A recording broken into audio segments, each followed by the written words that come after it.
Robert Nash stared at his computer screen, his coffee growing cold beside him. The usual work at the Global Defense Initiative headquarters had stopped. Everyone's attention was fixed on the massive view screens showing the same thing. The alien ships that had appeared just beyond the moon's orbit. "They're sending another message," said Anna Kim, his colleague at the communications station. Her fingers flew across the keyboard as she worked to decode the incoming transmission. The alien vessels were beautiful in a strange way. Their ships looked like giant silver snowflakes, each one bigger than any aircraft carrier Earth had ever built. There were 12 of them, arranged in a perfect circle around Earth's moon. They had arrived 3 days ago, and the world had changed forever. Robert remembered the first message they had sent. "We are the Meridian Collective. We come in peace." It was simple, in perfect English, and had been broadcast in every major language on Earth. The whole world had celebrated. Humanity wasn't alone anymore. But something felt wrong to Robert. The aliens were too perfect, too polished. In all their messages, they never really answered any important questions about who they were or what they wanted. "Message decoded," Anna announced. Her face went pale as she read it. Robert walked over to her station. "What is it?" Before she could answer, the message appeared on all screens in the command center. "To the leaders of Earth, your species has been evaluated. Your technological growth rate exceeds safe parameters. Your biological and cultural traits indicate dangerous expansion potential. The Meridian Collective hereby demands Earth's immediate surrender and integration. You will be assigned appropriate development limitations. You have 48 Earth hours to comply. Resistance will result in your planet's sterilization." The room fell silent. Robert felt his heart pounding in his chest. All around him, faces showed shock, fear, and anger. General Linda Foster burst into the command center, her uniform slightly wrinkled as if she'd been sleeping when called. "Get me the president on the line. Now," she ordered. "And someone wake up every scientist we have. I want to know everything about those ships." Robert's computer beeped. New data was coming in from Earth's deep space sensors. He quickly analyzed the readings and felt his blood run cold. "General," he called out, "the alien ships, they're deploying something. Thousands of smaller objects are coming out of each ship." Linda rushed to his station, leaning over his shoulder to look at the screen. "What are they?" Based on their energy signatures, Robert's voice trailed off as he double-checked the readings. "They're weapons platforms. Advanced ones. They're creating a grid around Earth." The general straightened up, her face grim. "They're not waiting for our answer. They're getting ready to attack no matter what we say." Over the next few hours, the command center became the center of Earth's response. Military leaders from every major nation connected via secure video links. Scientists shared data about the alien ships. Intelligence agencies dug through their files for any hint that they might have missed about alien presence on Earth before this. Robert worked without stopping, analyzing every bit of data they could get about the Meridian ships. The more he learned, the worse things looked. Their technology was centuries ahead of Earth's best weapons. Their energy shields could probably stop nuclear weapons. Their weapons could precisely target any point on Earth's surface. "It's like they're not even trying to hide how powerful they are," he muttered to himself as he studied the readings. Anna, who had been coordinating with other communication centers worldwide, looked up from her station. "Maybe that's the point. They want us to know we can't win." A new alert flashed on Robert's screen. The alien ships were moving. They had shifted position slightly, forming a new pattern around Earth. As he watched, more weapon platforms deployed, filling in gaps in their coverage. "They're not just preparing to attack," he realized suddenly. "This is a containment pattern. They're making sure nothing can escape." General Foster had been watching the same data. "Like putting a lid on a pot before you boil it," she said grimly. She picked up her secure phone. "Get me the Pentagon, and contact our facility in the Rockies. Tell Dr. Wells. Tell her it's time to wake up Project Prometheus." Robert's head snapped up at those words. He had heard rumors about a secret project in the Rocky Mountains, but nothing concrete. The look on the general's face told him this was something big. As the hours ticked by, more data came in about the Meridians. Other alien ships had been spotted near Mars and Venus. They weren't just targeting Earth. They were taking control of the whole solar system. The president made a worldwide address, trying to calm people without revealing the full threat. But panic was spreading. People could see the alien ships with telescopes now, and amateur astronomers had spotted the weapon platforms. The internet was full of theories, ranging from hopeful to apocalyptic. 36 hours after the ultimatum, Robert was still at his station. He had only slept for 2 hours on a cot in the corner. The command center was running on coffee and fear. Then something new appeared on his screen. "General," he called out, "I'm picking up massive energy readings from the Rocky Mountains." He paused, checking the numbers again. "Whatever they're powering up there, I've never seen anything like it." Linda Foster looked at the readings and smiled for the first time in 2 days. "Good. Get ready, everyone. The Meridians think they know everything about us. They think they've seen all our weapons." She looked up at the screen showing the alien ships. They have no idea what they're about to face. Robert looked at his screen again. The energy readings from the Rockies were still climbing. Something was happening there, something big enough to change everything. He just hoped it would be enough to save Earth. The Meridian ships hung in space, their weapon platforms ready to strike. But deep in the Rocky Mountains, humanity was preparing its response. The next few hours would determine the fate of Earth and everyone on it. And in the command center, Robert Nash and his colleagues worked frantically to prepare for whatever was coming. They had less than 12 hours left before the ultimatum expired. 12 hours to either surrender humanity's future or find a way to fight back against an enemy that seemed unbeatable. The biggest war in human history was about to begin, and it would be unlike anything anyone, human or alien, had ever seen before. Deep beneath the Rocky Mountains, Dr. Amanda Wells walked through steel corridors that few humans even knew existed. The facility hummed with power, its massive generators working harder than they ever had before. Red warning lights flashed along the walls, matching the urgency everyone felt. "Status report," she called out as she entered the main control room. The room was huge, filled with computers and strange machines that looked nothing like normal Earth technology. "Power systems at 80% capacity and rising," said Steve Carter, her chief engineer. His usual neat appearance was gone after 2 days of non-stop work. "But Dr. Wells, we've never tested the system at full power. We don't know if. We don't have a choice anymore." "Steve." Amanda looked at the main screen showing their project. A massive ring-shaped device that filled a cavern larger than a football field. It was made of a strange dark metal that seemed to absorb light. "The aliens aren't giving us time for more tests." The device was humanity's greatest secret. 20 years ago, a Mars exploration mission had found something buried in the red planet's ice. Pieces of technology from an ancient civilization that had vanished millions of years ago. Earth's best scientists had spent decades studying it, learning from it, and finally building something new from what they learned. Colonel Peter Hayes entered the control room, his boots echoing on the metal floor. "Just got word from the surface. The Meridians have started moving more ships into position. Whatever we're going to do, we need to do it soon." Amanda nodded and turned to her team. "Listen up, everyone. I know we're scared. I know this isn't how we wanted to test Project Prometheus. But right now, we're the only chance Earth has." She walked to a central console and pressed her hand against a scanner. A holographic display appeared, showing complex diagrams that seemed to bend in impossible ways. "The Meridians think they know everything about physics," she continued. "They think they know all the rules.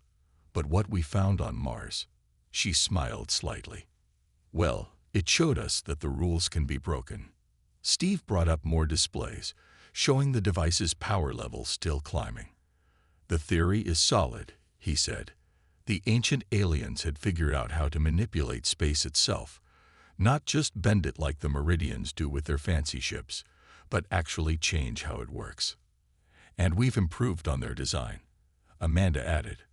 Around the room, her team straightened up a little with pride. It was true. They hadn't just copied the ancient technology. They'd understood it, enhanced it, made it into something new. A young technician named Ryan Cooper spoke up from his station. "But Dr. Wells, the simulations showed that at full power, the effect could be unpredictable." "Unpredictable is exactly what we need right now," Colonel Hayes said. "The Meridians have planned for every weapon they think we might have. They're ready for missiles, for lasers, for anything normal. They're not ready for this." Alarms suddenly blared through the facility. On the main screen, new data appeared showing Meridian ships moving into attack positions. "They're not waiting for their deadline," Colonel Hayes announced grimly. "They're starting their attack now." Amanda took a deep breath and pressed more controls. The huge ring device began to glow with a light that seemed to come from nowhere and everywhere at once. "Start the activation sequence," she ordered. "All power to the main array." The facility's lights dimmed as more power flowed into Project Prometheus. The ring spun faster and faster, the strange light growing stronger. "Field generators online," Steve reported. "Quantum matrices stabilizing." He paused, checking more readings. "Dr. Wells, we're seeing some unusual patterns in the space-time measurements." "What kind of patterns?" "It's like space itself is getting confused about which way it should go." Steve's voice was filled with wonder despite their desperate situation. "The device isn't just bending space-time, it's actually changing how it behaves." Colonel Hayes watched the readings with growing concern. "Will it work as a weapon?" Amanda nodded slowly. "Oh yes. The Meridians use shields that bend space to deflect attacks. But you can't use space as a shield when space itself stops working properly." More alarms sounded. On the upper-level screens, they could see images from the surface. The Meridian weapons platforms had started firing, sending beams of energy toward Earth's major cities. "Defensive systems failing worldwide," Ryan reported. "Our best shields are barely slowing them down." Amanda looked at her team, then at Colonel Hayes. "We're out of time. We have to do this now." The colonel nodded and picked up a secure phone. "Command, this is Hayes. Project Prometheus is ready for activation. Requesting final authorization."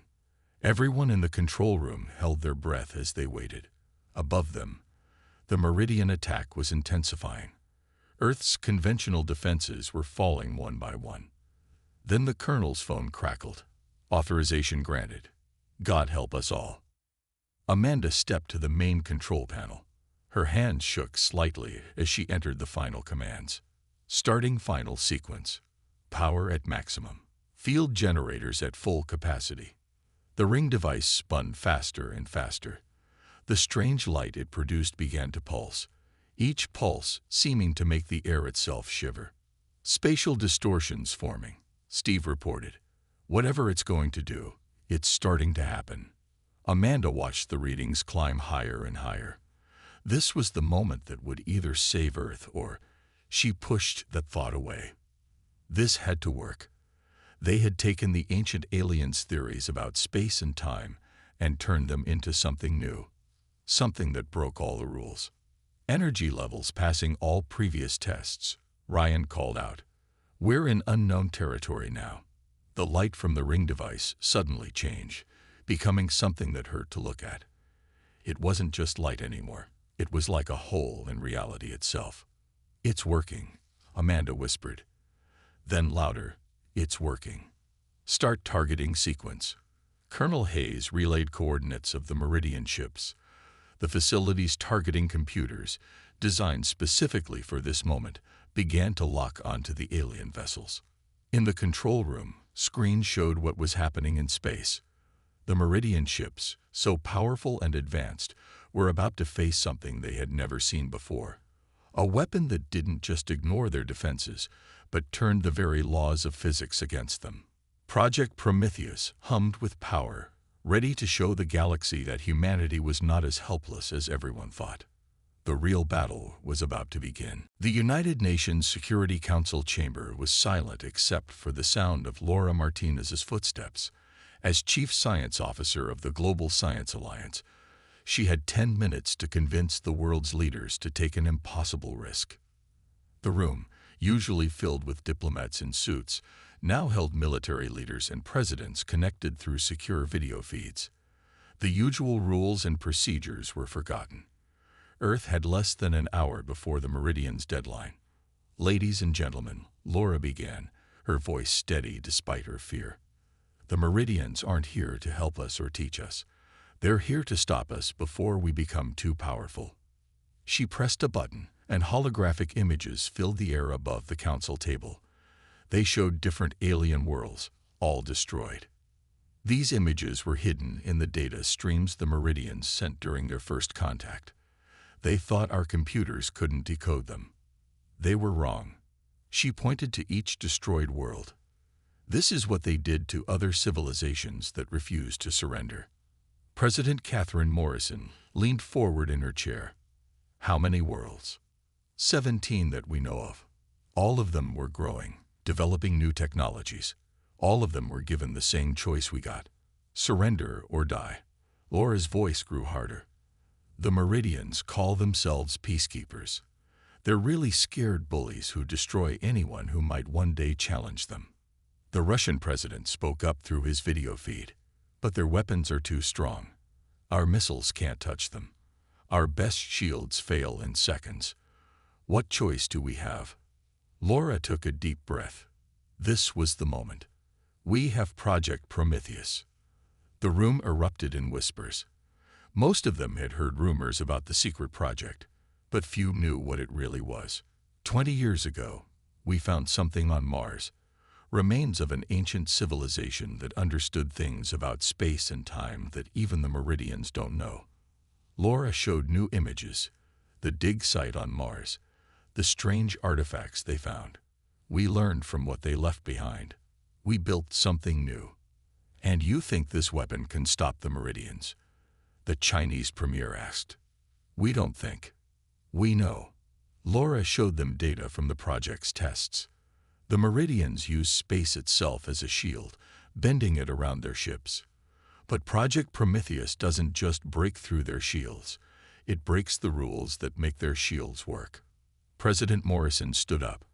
Outside the windows, they could see the Meridian weapon platforms moving into position. "If we're wrong about this, if your weapon fails, they'll destroy everything." "They'll destroy us anyway," Laura replied firmly. "Look at their pattern.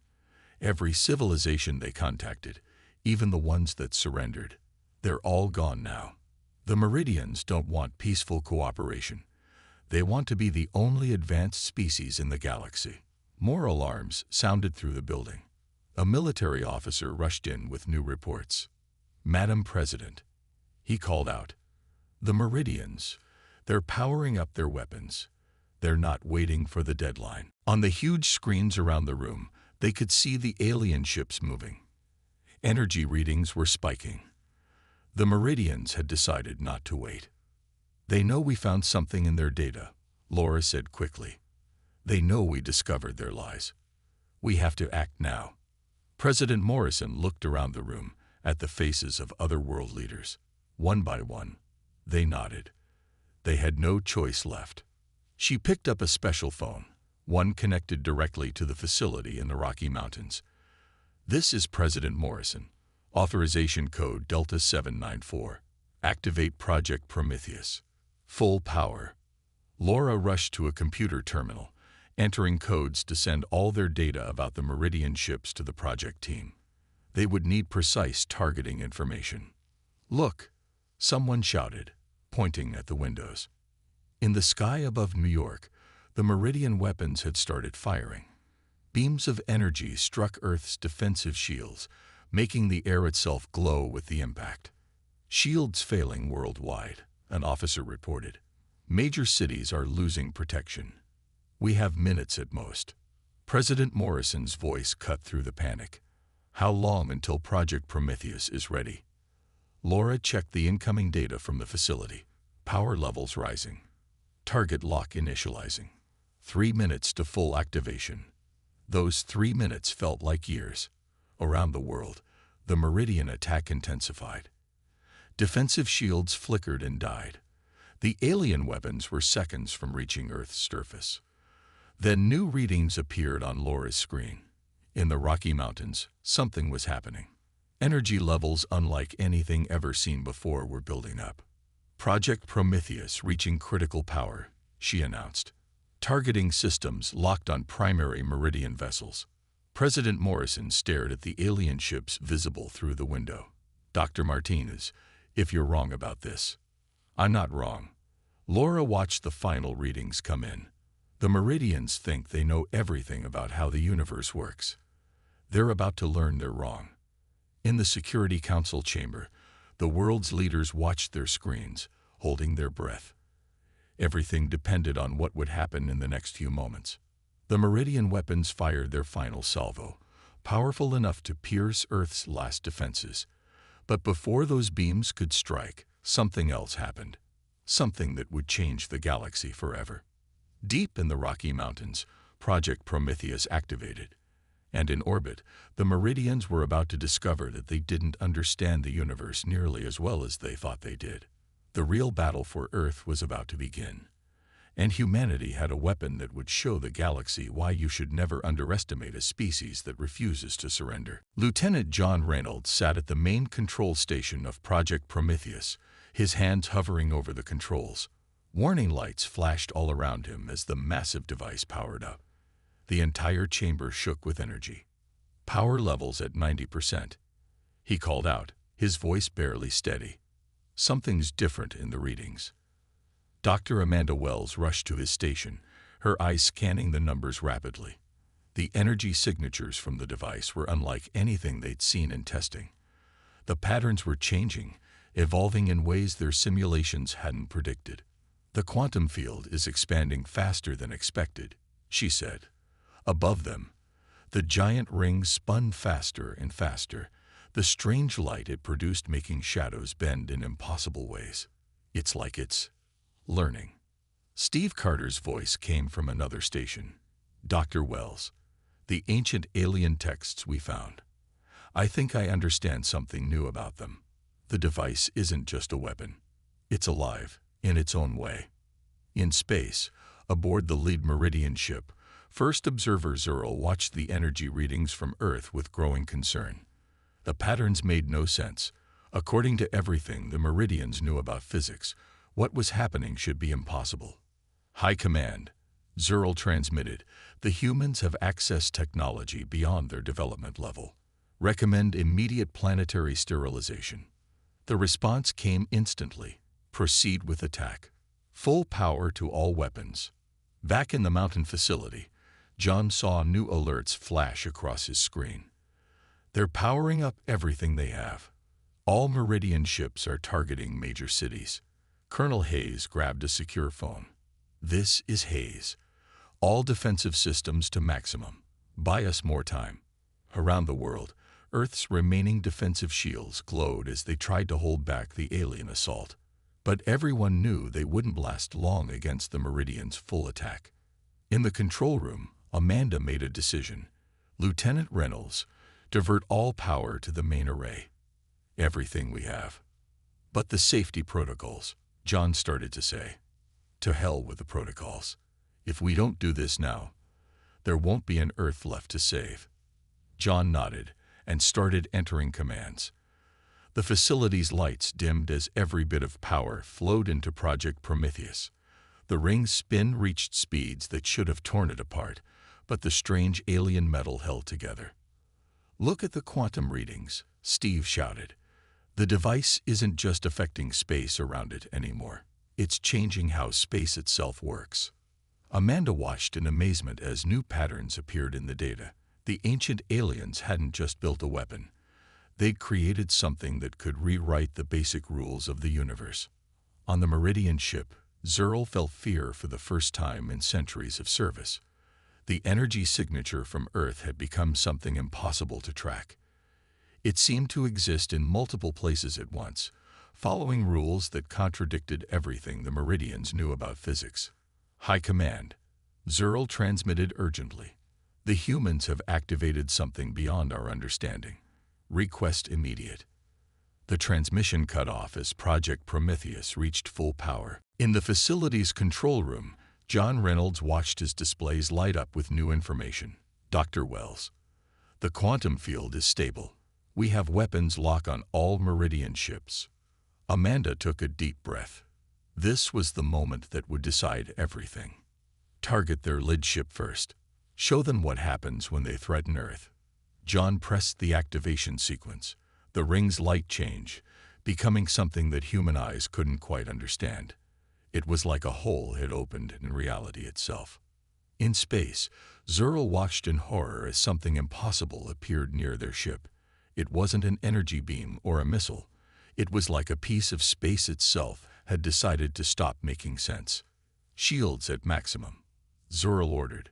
But for the first time, the Meridians' advanced shields meant nothing. You can't use space as a shield when space itself stops working. The effect from Project Prometheus touched the Meridian ship. For a moment, nothing seemed to happen. Then reality itself seemed to hiccup. Where the massive alien ship had been, there was now nothing. Not emptiness, not destruction, but a place where the normal rules of space and time simply stopped applying. In the control room, Steve's voice was filled with awe. It worked. It actually worked. The ship isn't destroyed. It's been removed from our reality. Target the next ship, Amanda ordered. Show them we can do this to their entire fleet. John entered new targeting commands. On his screen, he could see the other Meridian ships trying to react. Their weapons powered down. Their formations broke apart. For the first time in their history, the Meridians were facing something they couldn't understand or control. Colonel Hayes watched the sensor readings with a grim smile. Send a message to all Meridian ships, he ordered. Tell them to withdraw immediately or face the same fate as their leader. Amanda looked at the readings from Project Prometheus. The device was still stable, still rewriting the rules of physics in ways that even she didn't fully understand. The ancient aliens had left them more than a weapon. They'd left them a key to understanding the universe in entirely new ways. Message from the Meridian fleet, John announced. They're retreating. Their weapons are powering down. Around the world, people watched as the alien ships that had threatened Earth began to pull back. The weapon platforms disappeared, recalled to their motherships. The Meridian fleet that had seemed unstoppable was running away. But in the facility, Amanda knew this wasn't the end. Keep the device powered up, she ordered. They'll be back, and they'll bring friends. But next time, she smiled as she looked at the readings that showed just how little they still understood about their new weapon. Next time, we'll be ready for them. Project Prometheus continued to spin, its strange light illuminating the control room. Humanity had done more than just defend itself. It had shown the galaxy that the rules everyone thought they understood could be broken. And that was just the beginning. The Meridian High Council, gathered in their grand chamber billions of miles from Earth, watched in stunned silence as the impossible happened. On their view screens, they saw their lid ship simply vanish. Play it again, ordered Council Leader Vex.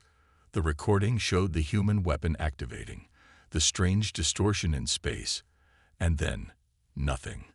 No explosion, no debris. The ship was just gone, along with its entire crew of 10,000 Meridians. Meanwhile, in the Rocky Mountain facility, Dr. Amanda Wells and her team were making an incredible discovery. The ship isn't destroyed, Steve Carter said, his eyes wide as he studied the readings. It's been shifted into somewhere else, a space between spaces. Lieutenant John Reynolds looked up from his control panel. You mean like another dimension? Not exactly, Amanda explained, her voice excited despite their exhaustion. It's more like we created a bubble where normal physics doesn't work anymore. The ship is trapped there, frozen in a moment where space and time don't follow the usual rules.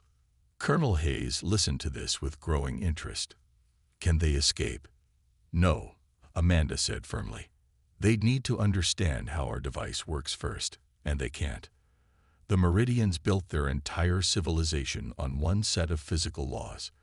We just proved those laws can be broken. In space, the remaining Meridian ships were panicking. Their sensors couldn't make sense of what had happened to their lead ship. Their weapons, the most powerful in the known galaxy, suddenly seemed useless. Second Fleet detected approaching from Mars orbit. John announced. They're moving to attack position. Colonel Hayes grabbed his phone. Get me the president. Tell her we're ready for round 2. The Meridian reinforcements moved closer, their weapons charging. They had never failed to conquer a planet before. They weren't going to start now. Multiple targets locked, John reported. Project Prometheus is at full power. Amanda nodded. Show them what happens when they threaten Earth. Fire. The device activated again. This time, everyone knew what to expect, but it was still amazing to watch. Space itself seemed to twist and bend. 3 more Meridian ships vanished into the physics-breaking bubbles created by the weapon. In the Meridian Council chamber, the leaders received the reports with growing horror. Impossible, shouted Council member Zara. They're using principles of space-time manipulation that shouldn't be possible for centuries. The human weapon, another Council member said slowly, it's similar to the legends. The stories of the ancient ones who vanished eons ago. Vex's eyes widened. You don't think? They found something, Zara said. On their red planet. We should have scanned it more carefully before approaching Earth. Back on Earth, Project Prometheus was revealing new surprises. The energy patterns it produced were changing, evolving in ways no one had predicted. Dr. Wells, Steve called out. The quantum field. It's not just affecting space anymore. It's starting to influence time as well. Amanda rushed to his station.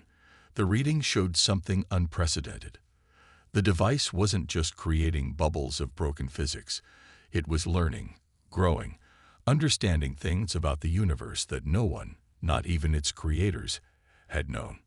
It's like the device is alive, she whispered. The ancient aliens didn't just build a weapon. They built something that could think, that could grow. Colonel Hayes watched the Meridian ships retreating, and we're the first ones to wake it up in millions of years. On his control panel, John saw new patterns emerging. The quantum field is expanding. We can target ships anywhere in the solar system now. The remaining Meridian vessels accelerated away from Earth, running as fast as their advanced drives could push them. But they weren't fast enough. Target their entire fleet, Colonel Hayes ordered. Show them they can't escape. One by one, the Meridian ships vanished, trapped in bubbles of impossible space. The mighty alien armada that had threatened Earth was disappearing, not through destruction, but through something far stranger. In the Meridian Council chamber, the final reports came in. Their invasion fleet was gone. The humans had done something that should have been impossible. Send the surrender signal, Vex ordered, his voice shaking, before they turn that weapon on our homeworld. But in the Rocky Mountain facility, Amanda and her team were making one final discovery. These readings, she said, pointing to new data, the device isn't just a weapon. It's a key to understanding the universe in entirely new ways. The ancient aliens left us more than a way to defend ourselves.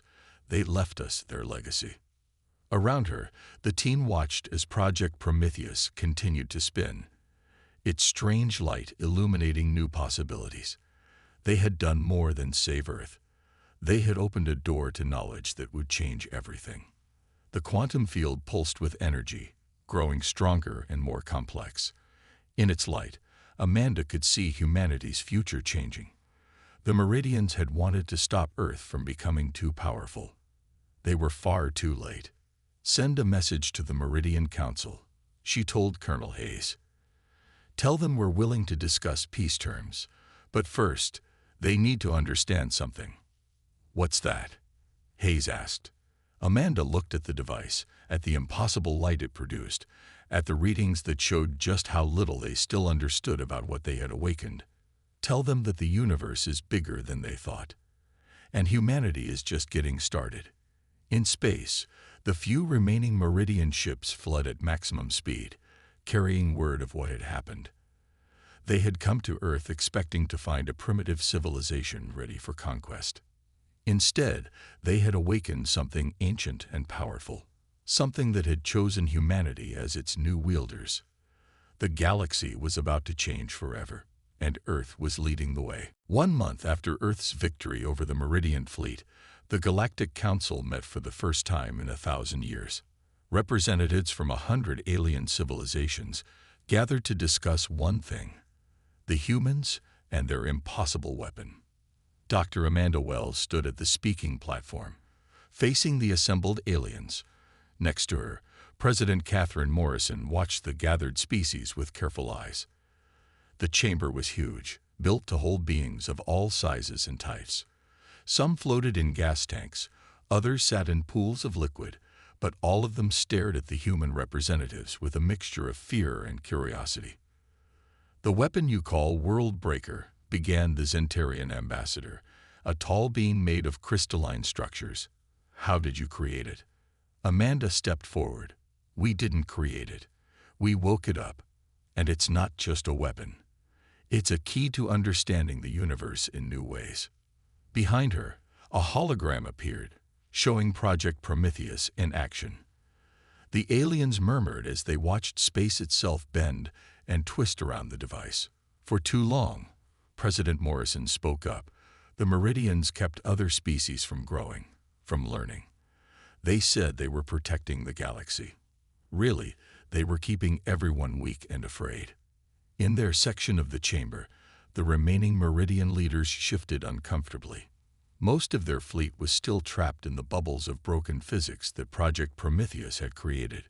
"We found something on Mars," Amanda continued. "Technology left behind by a species that understood the universe better than anyone here. They didn't just follow the rules of physics, they learned how to change them." Steve Carter, who had joined the Earth delegation, operated the controls to show new data. "The device grows, learns, evolves. Every time we use it, it shows us new things about space, time, and reality itself." The alien representatives watched in amazement as the hologram showed Project Prometheus's quantum field expanding, changing, becoming more complex. "And now," President Morrison said firmly, "we're offering to share this knowledge, not just with some species, but with all of you." The chamber erupted in shocked discussions. Share such powerful technology? It went against everything the Meridians had taught them about keeping dangerous knowledge contained. "You would give us this power?" asked a representative of the Krell, a species that looked like living shadows. "Why?" "Because that's what the ancient aliens wanted," Amanda explained. "They didn't hide their technology to keep it secret. They hid it until someone was ready to understand it. Not just the science, but the responsibility that comes with it." The hologram changed to show the artifacts they'd found on Mars. Their writings talk about a time when all species would learn to see the universe in new ways. They weren't looking for one civilization to rule everything. They were waiting for everyone to be ready to grow together. In their seats, the Meridian leaders looked increasingly worried. Their entire power structure had been based on controlling knowledge, keeping other species dependent on them. "Earth proposes a new galactic alliance," President Morrison announced, "not built on fear or control, but on shared knowledge and growth. The Meridians tried to stop us because they were afraid of change. We're offering something better, a chance for everyone to change together." Lieutenant John Reynolds, who had been monitoring Project Prometheus from Earth, sent new data to Amanda's display. "The device is still evolving," she told the gathered aliens. "Every day, it shows us new possibilities. Imagine what we could learn if we all studied it together." The chamber was silent for a moment. Then, one by one, representatives began to stand. The Zentarians were first, their crystal bodies glowing with excitement. The Krell followed, then the reptilian draconids, then others. Earth's proposal is accepted, announced the council elder, a being so old its species had been forgotten. A new age begins today. Later, in a private room, Amanda looked out at the stars through a window. Steve joined her, holding a data pad showing the latest readings from Project Prometheus. "The quantum field has stabilized," he said. "But it's still growing, still changing. We've only scratched the surface of what it can do." "The ancient aliens knew what they were doing," Amanda replied. "They didn't want their technology used as just a weapon. They wanted it to bring people together, to help everyone grow." Back on Earth, John watched the device spinning in its chamber. The strange light it produced seemed different now, less threatening, more inviting, like it was waiting to show them even more wonders. Colonel Hayes walked into the control room, looking at the monitors. "Hard to believe it's been just a month since we were fighting for survival. Now we're teaching other species how to bend reality." "That's what humans do best," John said with a smile. "We don't just learn new things, we share them. We make them better. We grow." In the council chamber, President Morrison signed the new alliance treaty. Around her, representatives from 100 worlds did the same. The Meridians, their power broken, had no choice but to agree to the new terms. The galaxy was changing. The old rules, both political and physical, were being rewritten. And humanity, the species that everyone had underestimated, was leading the way. Project Prometheus continued its endless spin, its light reaching out to touch the stars. The ancient aliens had left their legacy in humanity's hands, trusting them to use it wisely. Now, watching species that had been enemies for millennia learning to work together, it seemed they had chosen well. The future was uncertain, but it was full of possibilities. Humanity had done more than save itself. It had opened the door to a new age for all intelligent life. And this was just the beginning.